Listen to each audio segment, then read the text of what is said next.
আসসালামু আলাইকুম রহমতুল্লাহ। প্রিয় শিক্ষার্থী বন্ধুরা, ইজি অ্যাকাউন্টিং এর আজকের ক্লাসে তোমাদের স্বাগতম। আজকে আমরা বিবিএ অনার্স এবং বিবিএস পাস কোর্সের থার্ড ইয়ারের কস্ট অ্যাকাউন্টিং বইয়ের ম্যাটেরিয়াল চ্যাপ্টার নিয়ে আলোচনা করব। ম্যাটেরিয়াল চ্যাপ্টারের স্টোর লেজার যে সেকশনটা আছে সেখান থেকে একটি ম্যাথ আমরা সলভ করব। ম্যাটেরিয়ালের উপর আজকে আমাদের ক্লাস নাম্বার 3 নম্বর ক্লাসে আমরা যে ম্যাথটি সলিউশন করব সেটি হচ্ছে national university BBA honours third ইয়ারে 2012 সালে আসছিল একবার, 2019 সালেও একবার আসছে। তো এই ম্যাথটি আজকে আমরা সলিউশন করব। তো চলো আমরা আমাদের ক্লাসটি শুরু করি। তার আগে বলি, যারা আমার চ্যানেলটি আজকে নতুন দেখতেছো তারা অবশ্যই আমার চ্যানেলটি সাবস্ক্রাইব করবা এবং তোমাদের বন্ধুদের সাথেও শেয়ার করবা যাতে সবাই উপকৃত হতে পারে। তো আজকে আমরা যে ম্যাথটি সলভ করব সেটা আমরা একটু দেখি। জান্নাত limited uses a single raw material for a standard product. The following information in a relation to the new raw material available.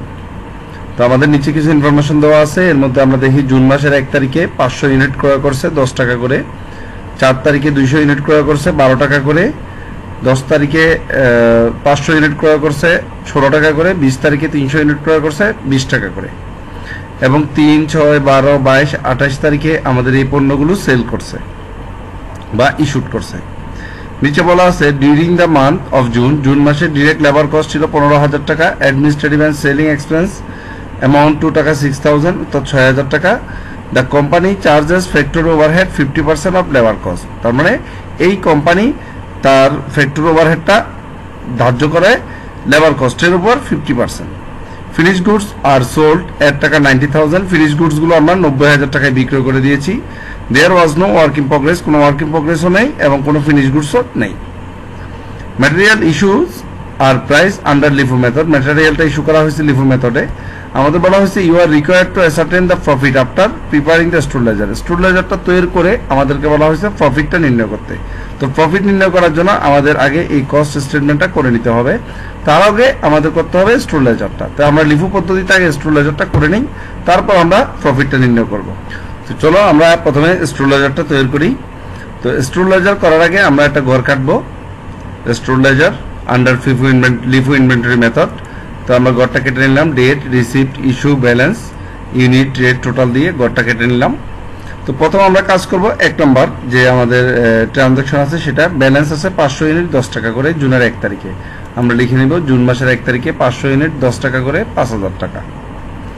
এরপর 1 তারিখের পরে আমাদের দেখতে হবে কত তারিখ আছে। 1 তারিখের পরে আছে 3 তারিখে ইস্যু করছে আমরা 300 ইউনিট। তো আমাদের যেহেতু পণ্য আছে এক রেটের, তাহলে আমাদের ইস্যু করতে কোনো সমস্যাই নেই। 3 তারিখে 300 ইউনিট পণ্য ইস্যু করছি 10 টাকা করে, কারণ 10 টাকায় আমাদের রেট। 300 ইউনিট 10 টাকা করে 3,000 টাকা। তার মানে 500 ইউনিট থেকে যদি 300 ইউনিট চলে যায় আর থাকে 200 ইউনিট। এই লিফু ফিফুতে যদি কারো সমস্যা থেকে থাকে তারা অবশ্যই আমার প্রথম ক্লাসটা দেখবা। প্রথম ক্লাসটা দেখলে তোমাদের এই সমস্যাগুলো সলভ হয়ে যাবে। তো 3 তারিখের কাজ শেষের পরে আমরা এখন করব 4 তারিখের কাজ। যেহেতু 4 তারিখে এখানে বলা আছে 200 ইউনিট পারচেজ করছি, তাই 4 তারিখে আমরা 200 ইউনিট পারচেজের করে বসাবো বা রিসিপ্টের করে বসাবো। এরপর আমরা এখানে ব্যালেন্সটা করব। তো ব্যালেন্স লেখার সময় আমাদের প্রথমে 200 ইউনিট 10 টাকা করে 2,000 টাকা এটা আমরা লিখে নিব। তারপর আমরা নতুন করে যে পণ্যগুলো ক্রয় করছি সেটা আমরা এখানে বসাই দিব। এরপর 4 তারিখের পর আমরা দেখি আছে এখানে 6 তারিখ ইস্যু করছে 250 ইউনিট। এখন 250 ইউনিট বিক্রয় করতে গিয়ে আমরা দেখি যে আমাদের ব্যালেন্স আছে 200 ইউনিট আছে 10 টাকা দামের, আবার 200 ইউনিট আছে 12 টাকা দামের। তাহলে এখন আমরা 250 ইউনিট কোন পণ্যগুলো থেকে দিব? যেহেতু আমরা লিফো করতেছি তাহলে লাস্ট ইন ফার্স্ট আউট, অর্থাৎ যেটা পরে আসছে সেটাকে আমরা আগে দিতে হবে। তো পরে আসছে কোনটা? 12 টাকা দামের পণ্যগুলো। তো প্রথমে আমরা 250 ইউনিটের মধ্যে প্রথম 200 ইউনিট 12 টাকা দামের দিয়ে দিব 6 তারিখে 200 ইউনিট 12 টাকা দামের। তো আরো কাস্টমার আমাদের কাছে 50টা পণ্য পাবে, যেহেতু কাস্টমার 250 পিস পণ্য কিনছে। তো আমরা এখানে 10 টাকা দামের যে বান্ডেলটা আছে এখান থেকে আমরা আরো 50টা দিয়ে দিব। তাহলে আমাদের ব্যালেন্সে কি দাঁড়ালো? ব্যালেন্সে এই 12 টাকা দামে 200 ইউনিট চলে গেছে, আর 200 ইউনিট 10 টাকা দামের যে পণ্যগুলো ছিল সেখান থেকে 50টা বিক্রি করে দিয়েছি। তাহলে আর 150 ইউনিট আছে 10 টাকা করে। এরপর আমরা 6 তারিখের পরে দেখি কত তারিখ আছে। 6 তারিখের পরে এখানে আমাদের 10 তারিখে পার্সেস আছে 500 ইউনিট 16 টাকা করে। তাহলে আমরা 10 তারিখে পার্সেস করব 500 ইউনিট 16 টাকা করে 8,000 টাকার পণ্য। তো আমাদের ব্যালেন্সে ছিল 150 ইউনিট 10 টাকা করে, তো 150 × 10 1500 টাকা, আর 500 ইউনিট নতুন করে আসছে 16 টাকা দামের 8,000 টাকা। এবার 10 তারিখের পর আমরা যাব 12 তারিখে। 12 তারিখে আমরা 300 ইউনিট পণ্য ইস্যু করেছি। তো 12 তারিখে 300 ইউনিট পণ্য ইস্যু করার সময় আমাদের যেটা পরে আসছে অর্থাৎ 16 টাকা দামের পণ্যটা পরে আসছে, তা এটাই আমরা ইস্যু করে দিব 300 ইউনিট 16 টাকা করে 4,800 টাকা। যেহেতু এখানে 500 ইউনিট আছে, এর মধ্যে 300 ইউনিট আমরা সেল করে দিয়েছি। তাহলে ব্যালেন্সে আছে আমাদের 150 ইউনিট 10 টাকা করে, এটা রয়ে গেছে ইনটেক। আর 500 ইউনিট থেকে 300 ইউনিট চলে গেছে, আর 200 ইউনিট আছে 16 টাকা করে। 12 তারিখের পরে আমাদের কাজ হবে 20 তারিখে। 20 তারিখে আমরা কি করছি, 300 ইউনিট পণ্য কিনছি। তো 20 তারিখে 300 ইউনিট পণ্য কিনছি 20 টাকা করে, এখানে বলা আছে। তো 300 গুণ 20 সমান 6,000 টাকা। এখন আমরা এখানে ব্যালেন্সটা লিখে দিব, 150 ইউনিট 10 টাকা করে, 200 ইউনিট 16 টাকা করে যেটা ছিল আগের। এরপর নতুন যেটা কিনছি 300 ইউনিট 20 টাকা করে। তো 20 তারিখের পরে আমরা এখন করব 22 তারিখের কাজ। 22 তারিখে আমরা 100 ইউনিট পণ্য ইস্যু করে দিছি।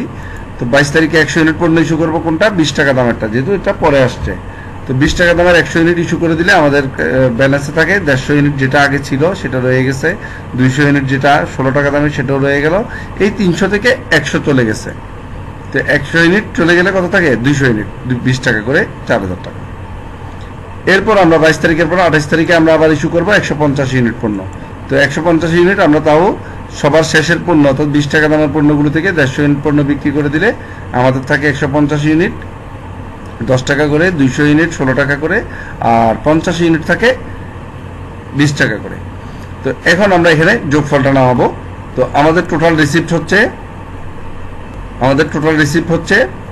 16,400 টাকার পণ্য আমরা টোটাল ক্রয় করেছি, আর 15,700 টাকার পণ্য আমরা টোটাল বিক্রয় করেছি, অর্থাৎ রিসিপ্ট ইস্যুর যে যোগফল 15,700 টাকা। আর আমাদের ক্লোজিং ইনভেন্টরিতে আছে, অর্থাৎ এই তিনটা মিলিয়ে আছে 5,700 টাকার পণ্য। তো এখন এখান থেকে আমাদের যেহেতু প্রফিট বের করতে হবে, তাই আমরা এখানে কস্ট অফ গুডস ম্যানুফ্যাকচার করে প্রফিটটা বের করে নিব। তো এখানে আমরা কত টাকার পণ্য ইস্যু করছি, জুন মাসে 15,700, এটা মনে রাখতে হবে। জুন মাসে আমাদের ব্যবহৃত কাঁচামালের পরিমাণ হচ্ছে 15,700 টাকা। এখন আমরা এখান থেকে প্রফিট নির্ণয় করব। তাই ইনকাম স্টেটমেন্ট লিখলাম আমরা ফর দ্য মান্থ অফ, যে মাসটা থাকবে সেই মাসটা, জুন মাসটা আমরা লিখে দিব। তো এখানে আমাদের প্রথমে লিখতে হবে ওপেনিং র ম্যাটেরিয়াল। ওপেনিং র ম্যাটেরিয়াল কত ছিল আমরা একটু দেখে আসি। ওপেনিং র ম্যাটেরিয়াল ছিল 5,000, আর র ম্যাটেরিয়াল পারচেজ হচ্ছে 16,400, আর ক্লোজিং র ম্যাটেরিয়াল আছে 5,700। অর্থাৎ এই 5,000-এর সাথে যদি 16,400 যোগ করে আমরা 5,700 বাদ দিই, তাহলে র ম্যাটেরিয়াল ইউজড বা ইস্যুডটা চলে আসবে 15,700 টাকা। এটা আমরা একটু অঙ্কে বের করে দেখাবো।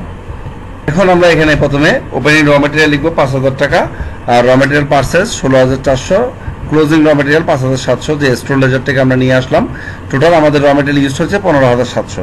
আমরা সরাসরি র ম্যাটেরিয়াল ইউজ দিয়ে শুরু করতে পারতাম, যেহেতু আমাদের ইউজটা ছিল, কিন্তু আমরা একটু ওপেনিং র ম্যাটেরিয়াল আর পারচেজগুলো একটু দেখাই দিলাম, সমস্যা নেই। তো র ম্যাটেরিয়াল ইউজের সাথে আমাদের কি কাজ করতে হবে সেজন্য আমি প্রশ্নটা এখানে রাখলাম।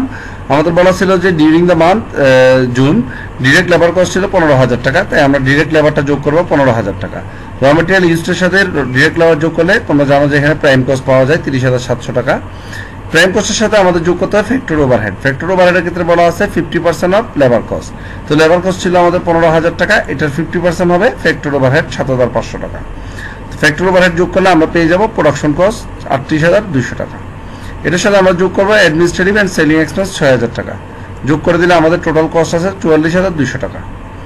এখন আমাদের এখানে যে ফিনিশ গুডস গুলো ছিল সেগুলো বিক্রয় করা হয়েছে কত, 90,000 টাকা। তো আমরা এখানে লিখলাম সেলস 90,000 টাকা। তো কস্ট আর সেলসের যে ডিফারেন্স সেটা হচ্ছে প্রফিট, এই জন্য আমরা এখানে লিখলাম প্রফিট 45,800 টাকা। অর্থাৎ আমাদের যেহেতু টোটাল কস্ট পর্যন্ত আমরা বের করছি এবং আমাদের সেলসের ভ্যালুটা দেওয়া ছিল, এই দুইটা ডিফারেন্স করলে আমরা কি এখানে প্রফিটটা পেয়ে যাবো। এই জন্য প্রফিটের পাশে আমরা লিখে রাখছি B/F, অর্থাৎ ব্যালেন্সিং ফিগার। এই দুইটা ফিগারকে ব্যালেন্স করে এই টাকাটা আসছে, এই জন্য এটা আমরা এখানে লিখে দিব। তো আশা করি তোমরা বুঝতে পারছো, এবং আমাদের ক্লাসটি দেখার জন্য তোমাদের ধন্যবাদ। তোমাদের যদি ভালো লাগে তাহলে অবশ্যই তোমরা আমার ক্লাসটিতে আমার চ্যানেলটি সাবস্ক্রাইব করবা এবং তোমাদের কমেন্ট বক্সে জানাবা আমাদের ক্লাসগুলো তোমাদের কেমন লাগলো।